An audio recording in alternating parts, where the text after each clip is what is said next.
a purpose of trying to come to some agreements. A debate in the dictionary that sits on my desk is defined as a contest between two opponents.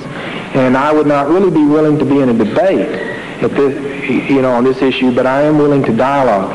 And it's the same thing with Paul. I think that from one point of view, Paul was trying to understand who Christ was. Remember, Paul claims not only to be understanding the Christ of history, Paul claims that he had a personal encounter with the living, risen Christ as he was on the road to Damascus.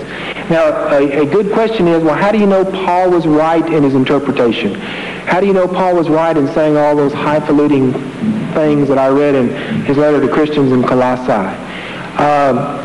The reason that I believe he is right is because, again, how did the Bible come to be, the New Testament part of the Bible?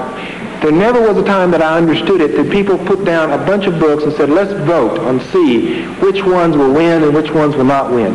There were books that seemed to be gathered by the Christian community, and when the stamp of approval was finally put on these books, it was clear that it became clear which books should be in the canon and which books shouldn't.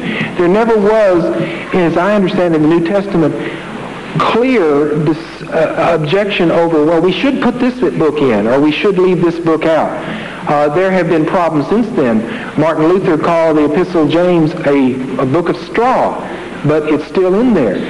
Dr. Badawi referred to some folks in Indiana who think that the Gospel of Thomas has a lot of things going for it. Maybe 100 years from now, 200 years from now, somehow the Gospel of Thomas will be a part of the New Testament. I doubt that it will be. And I doubt that because the way that these books come together is by a unified agreement.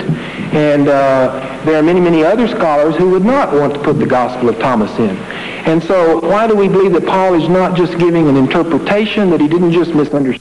Look at him in the same way we would look as a modern-day man who misinterprets things, because the witness of the Christian community, unified Christian community over the years, has been that in some way, through Paul, we are hearing God's word to us. Scholars say it in different ways. My goodness, there are scholars that even claim that certain books that are supposedly written by Paul weren't written by Paul. But again, that's a disagreement within Christendom. But even those scholars that claim that those books weren't written by Paul, if you say, well, do you want to pull them out of the Bible? No.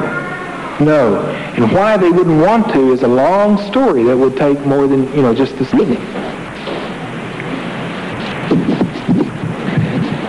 In conclusion, we truly thank both speakers for sharing with us the knowledge that God has gifted them with